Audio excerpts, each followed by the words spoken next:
नमस्कार मेरे प्यारे दोस्तों, राधे राधे, जय श्री कृष्णा। आज मैं आपको एकादशी की एक पौराणिक कहानी सुनाने जा रही हूँ। एक बार एक राजा के दो बेटियां थी। छोटी बेटी हर एकादशी का व्रत करती थी। घर बाहर सब जगह छोटी बेटी की बड़ाई होती थी। उसकी बड़ी बहन उससे बहुत ईर्ष्या करती थी। एक बार पड़ोसी राजा का लड़का राजा की बड़ी बेटी को देखने आया, लेकिन उसे राजा की छोटी बेटी पसंद आ जाती है और शादी की तारीख भी पक्की हो जाती है। अब तो उसकी बड़ी बहन और भी ज़्यादा चिढ़ जाती है। उसने अपनी बहन को मारने के नए नए उपाय ढूंढने लगी। कभी तो उसने मटके में जहरीला सांप छोटी बहन के कमरे में रखा।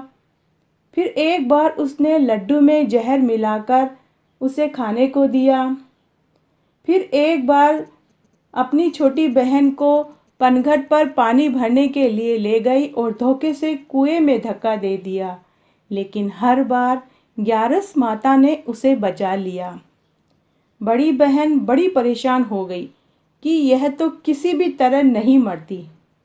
तब एक दिन बड़ी बहन अपनी छोटी बहन से बोली, मेरी प्यारी बहना, भगवान ने हम सबकी मृत्यु किसी न किसी तरह तो लिखी ही है।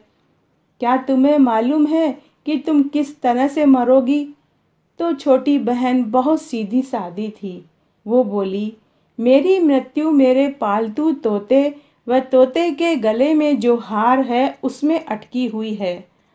अगर कोई मेरे तोते को मारकर उस हार को लेकर पहन ले तो मैं मूर्छित हो जाऊंगी, और फिर उस हार को उतार कर कहीं रख दे तो मैं जीवित हो जाऊंगी। उस रात छोटी बेटी अपने पिता के पास गई और बोली, पिताजी, मुझे कुछ शक है कि अगर मैं मर जाऊं तो आप मुझे जलाना नहीं। आप मुझे हमारे पुराने महल के कुएं के पास झोपड़ी बनाकर खाट पर सुला देना। राजा बोले, बेटी, तुम ऐसा क्यों बोल रही हो? 2-3 दिन बाद तो तुम्हारी शादी है। तब छोटी बेटी बोली, पिताजी, समय का कोई भरोसा नहीं है। इस तरह शादी वाला दिन आ जाता है।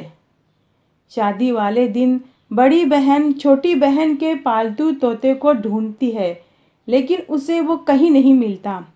तभी दरवाजे पर बारात आ जाती है। वरमाला का कार्यक्रम हो जाता है। फेरों की रस्म शुरू हो जाती है।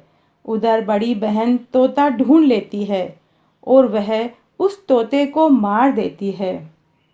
उधर 3.5 फेरे पूरे हो जाते हैं। तभी उसकी छोटी बहन मूर्छित होकर गिर जाती है। उधर बड़ी बहन तोते के हार को खुद पहन लेती है। तब फेरों में सभी घबरा जाते हैं। सभी बाराती और घराती हलचल मच जाती है कि राजकुमारी को क्या हुआ, छोटी राजकुमारी को क्या हुआ। सब डर जाते हैं। तब राजा वेद और हकीम को बुलाते हैं। छोटी राजकुमारी को अंदर महल में जाकर लिटा देते हैं। वेद और हकीम राजा से कहते हैं कि राजकुमारी ना मरी है ना जीवित हैं। हमने ऐसा पहली बार देखा है। तब राजा उन वेद और हकीम से कहते हैं कि बाहर जाकर बोलना कि राजकुमारी बेहोश है, अभी थोड़ी देर में ठीक हो जाएगी। अगर ऐसा नहीं कहा तो मैं तुम्हें फांसी दे दूंगा। बेचारे वेद हकीम बाहर आकर जो राजा ने कहा वो बोल देते हैं। तभी बड़ी बेटी आती है और वो बोलती है, पिताजी, मुझे छोटी बहन के मरने का बहुत दुख हुआ। उससे ज़्यादा दुख मुझे इस बात का है कि आपकी इज्जत खराब हो जाएगी। आप ऐसा करो, उसकी जगह आप फेरों में मुझे बिठा दो, सब ठीक हो जाएगा, आपकी इज्जत भी रह जाएगी। तब राजा को यही उपाय ठीक लगा। तब राजा ने बड़ी बेटी को छोटी बेटी के कपड़े पहनाकर फेरों में बैठा दिया, लेकिन राजकुमार ने मना कर दिया कि ये मेरी पत्नी नहीं है, मेरी पत्नी जब बोलती है तो उसके मुंह से फूल झड़ते हैं और जब वो चलती है तो कक्कू के पैर बनते हैं। लेकिन बारात में और सब ने समझा बुझाकर बड़ी बहन से 3.5 फेरे डलवा दिए। जब बड़ी राजकुमारी ससुराल आई तो राजकुमार उससे बात भी नहीं करते थे और उसके हाथ से पानी भी नहीं पीते थे और उसका बनाया हुआ खाना भी नहीं खाते थे। मन ही मन उन्होंने सोचा कि मैं पता करके रहूंगा कि मेरी पत्नी के साथ क्या हुआ। तब एक दिन राजकुमार दुखी मन से घोड़े पर बैठकर जा रहे थे। तभी अचानक घोड़ा वहीं आकर रुका जहां राजकुमार की अधमरी लाश को रखा गया था। राजकुमार ने मन ही मन सोचा कि घोड़े का यहाँ अचानक रुकना कोई तो वजह है, पता करना पड़ेगा। तब राजकुमार घोड़े से उतरकर पुराने से दिख रहे महल में गए। वहाँ एक चौकीदार था। राजा ने पूछा कि यह महल किसका है, तो चौकीदार ने बताया। तब राजकुमार समझ गए कि यह पुराना महल तो उसके ससुर का है। तब राजकुमार ने कहा कि वहाँ खाट पर कौन सो रहा है। तब चौकीदार ने बताया कि यह राजा की छोटी बेटी है जो शादी वाले दिन अधमरी हो गई थी। तब राजकुमार ने चौकीदार से कहा कि यह तो मेरी पत्नी है, इसके साथ मैंने 3.5 फेरे लिए थे। तब राजकुमार ने चौकीदार से कहा कि तुम किसी से मत कहना कि मैं यहाँ आया हूँ, मैं तुम्हें मुंह मांगे पैसे दूंगा। चौकीदार हामी भर लेता है। तब राजकुमार खाट के पास गया और उसने बचे हुए 3.5 फेरे उस खाट के साथ लगा लिए। राजकुमार उस दिन वहीं रहा। रात को अचानक छोटी रानी उठकर खड़ी हो गई। उसने अपने पास अपने पति को देखा तो वह खूब रोई। राजकुमार ने पूछा, बड़ी अजीब बात है, तुम्हें फेरे वाले दिन क्या हो गया था? तुम मूर्छित क्यों होकर गिर गई? तुम्हारे पिता ने मेरी शादी तुम्हारी बड़ी बहन से क्यों करवा दी, जबकि मैंने अब तक तुम्हारी बड़ी बहन को स्वीकार भी नहीं किया है। तुम मुझे पूरी बात बताओ। तुम दिन भर तो मूर्छित थी और अब रात को अचानक तुम जीवित कैसे हो गई, इसका भी राज बताओ और यह भी बताओ। तब राजकुमारी ने अपने पति को तोते वाली और हार वाली बात बताई और साथ ही यह भी बताया कि यह बात मैंने अपनी बड़ी बहन को बताई थी। एक बार मेरी बड़ी बहन ने मुझसे मेरी मृत्यु का उपाय पूछा था तो मैंने उसे पूरी बात बताई थी। मेरी बड़ी बहन मुझसे ईर्ष्या करती है। उसने कई बार मुझे मारने की कोशिश भी की, लेकिन ग्यारस माता ने मुझे हर बार बचा लिया। यह सब कुछ मेरी बड़ी बहन ने किया है। तोते के गले में जो हार था वो हार मेरी बड़ी बहन दिन में पहनती है और रात को खोल कर रख देती है। इसीलिए मैं दिन भर मूर्छित रहती हूँ और रात को जीवित हो जाती हूँ। अगर वो हार मुझे वापस मिल जाए तो मैं हमेशा के लिए जीवित हो जाऊंगी। राजकुमार का माथा ठनका। उसने सिर्फ इतना कहा कि कोई बहन भी ऐसा कर सकती है। अब राजकुमार छोटी राजकुमारी के साथ वहीं दिन बिताने लगा। उधर बड़ी रानी ने दासियों को भेजकर पता लगवाना चाहा कि आजकल राजकुमार पूरे पूरे दिन और पूरी पूरी रात कहाँ रहते हैं, लेकिन दास दासियों को कुछ खबर नहीं लगी। उधर छोटी रानी गर्भ से हो गई। एक दिन छोटी रानी ने राजकुमार से कहा कि मुझे चाहे बेटा हो या बेटी हो, रात में ही होना चाहिए, दिन में तो मैं मूर्छित रहती हूँ। तब राजकुमार ने कहा कि मैं हमेशा तुम्हारे साथ रहूंगा। तब एक दिन राजकुमार किसी काम से अपने महल में चला जाता है। उधर छोटी रानी को प्रसव पीड़ा शुरू हो जाती है। छोटी रानी ग्यारस माता को याद करती है।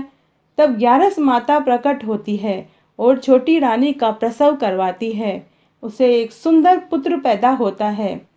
तभी वहां राजकुमार आ जाते हैं। उसने भी ग्यारस माता के दर्शन किए। ग्यारस माता बोली, ये मेरी परम भक्त है।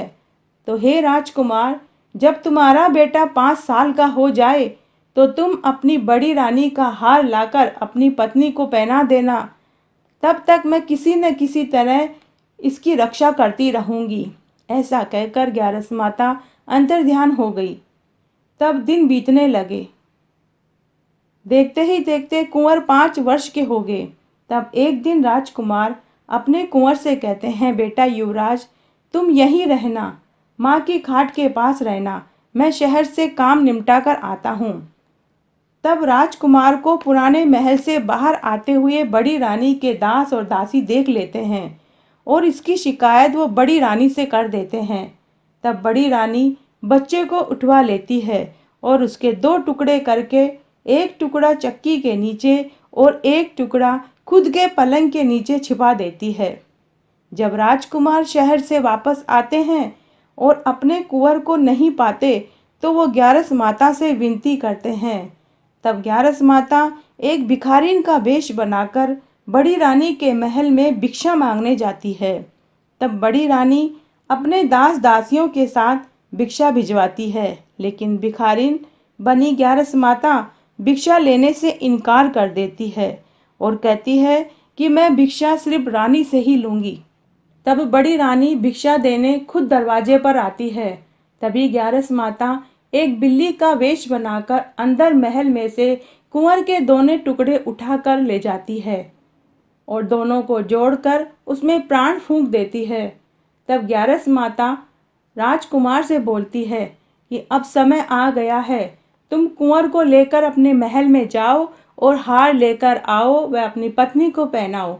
तब राजकुमार कुंवर को लेकर महल में जाते हैं और वो अपनी बड़ी रानी से कहते हैं, रानी, यह बच्चा मेरी दूर के रिश्ते की बहन का है। अगर तुम इसे प्यार से रखोगी तो शायद मेरा दिल भी तुम पर आ जाए। बड़ी रानी बहुत खुश होती है। वो कुंवर को खूब अच्छे से रखती है, खूब लाड़ प्यार करती है। तब एक दिन राजकुमार कुंवर के कान में कहते हैं, बेटा, तुम अपनी मामी से हार मांग लो, हम यह हार लेकर तुम्हारी माँ के पास चलेंगे, लेकिन तुम यह बात मामी को मत बताना।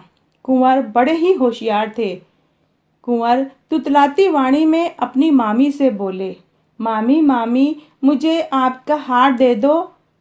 एक बार तो बड़ी रानी नहीं देती, लेकिन उसे राजकुमार की वो बात याद आ जाती है जिसमें उन्होंने कहा था कि तुम इस कुंवर को अच्छे से रखोगी तो मेरा दिल तुम पर आ जाएगा। वो तुरंत हार खोलकर कुंवर को दे देती है। कुंवर उस हार को ले जाकर अपने पिता को दे देते हैं। राजकुमार बड़ी रानी से कहते हैं, बड़ी रानी, आज हम आपके हाथ का बना हुआ खाना खाना चाहते हैं, कुछ अच्छा सा खाना बनाओ, तब तक हम आते हैं। राजकुमार कुंवर और हार को लेकर छोटी रानी के पास चले जाते हैं। उधर बड़ी रानी बहुत खुश होती है कि राजकुमार ने पहली बार कुछ खाने को मांगा है, तो वह अच्छा से अच्छा खाना बनाने में लग जाती है। राजकुमार हार अपनी छोटी रानी को पहना देते हैं। हार पहनते ही वो जीवित हो जाती है। राजकुमार, छोटी रानी वो कुंवर को लेकर महल में आते हैं। बड़ी रानी अपनी छोटी बहन को देखकर सारा मांजरा समझ जाती है।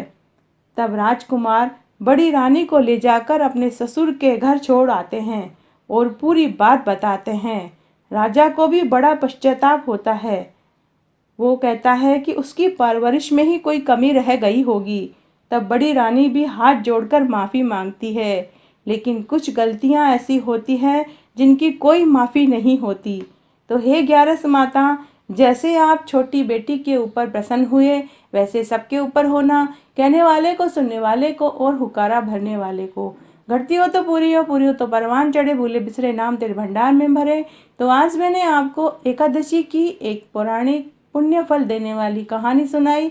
अगर आपको ये कहानी अच्छी लगे तो प्लीज़ मेरा वीडियो लाइक करें, चैनल सब्सक्राइब करें, साथ में बेल जरूर प्रेस करें ताकि मेरे आगे आने वाले वीडियो की नोटिफिकेशन आपको सबसे पहले मिले। और अगर आपको ये कहानी अच्छी लगे तो प्लीज़ अपने दोस्तों और रिश्तेदारों में ज़्यादा से ज़्यादा शेयर करके पुण्य कमाएं। धन्यवाद।